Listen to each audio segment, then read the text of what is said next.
Hi friends, అందరూ బాగున్నారా? పెళ్ళైన భార్యాభర్తలు మొదటి సంతానం కలిగాక రెండవ సంతానానికి ఒక 2-3 ఇయర్స్ అలా గ్యాప్ ఉండాలి అని అనుకుంటూ ఉంటారు కదా. అలాంటి వారికి మన పెద్దలు చెప్పిన ఒక చిన్న చిట్కాని మీకు చెప్పాలి అనుకుంటున్నాను.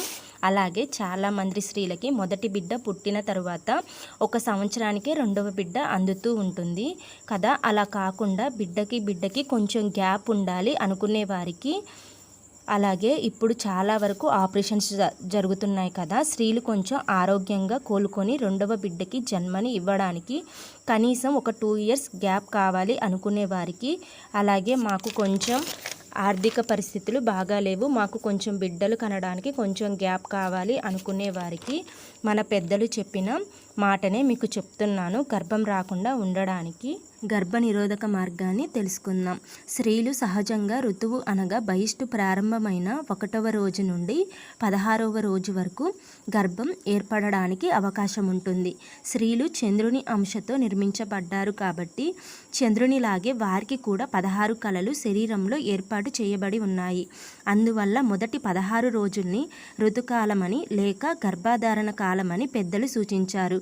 ఆ తరువాత మరలా బహిష్టు వచ్చే వరకు మిగిలిన రోజులలో యోని సంకోచమయ్యే గర్భధారణ నాడులు ప్రకృతి సహజంగా మూసుకుపోతాయి కాబట్టి ఆ తరువాత సంభోగం జరిపినా కూడా గర్భం రాదని, దానికి క్షేమకాలమని పూర్వీకులు పేర్కొనడం జరిగింది.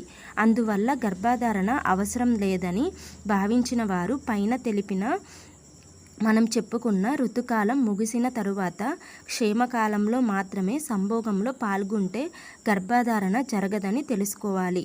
అయితే 16వ రోజున జరిపిన సంభోగం వల్ల విడుదలైన వీర్యంలోని జీవకణాల ప్రభావం 17వ రోజు 18వ రోజుల వరకు కూడా ఉండి గర్భధారణను కలిగించవచ్చు. కాబట్టి ఆ 2 రోజులను కూడా విడిచిపెట్టి మిగిలిన రోజులలో ఎన్నిసార్లు సంభోగం జరిపినా గర్భధారణ జరగదని, మిత సంభోగం వల్ల అమితమైన ఆరోగ్యం కూడా చేకూరుతుందని క్షేమకాల రహస్యాన్ని పెద్దలు మనకు అందించారు.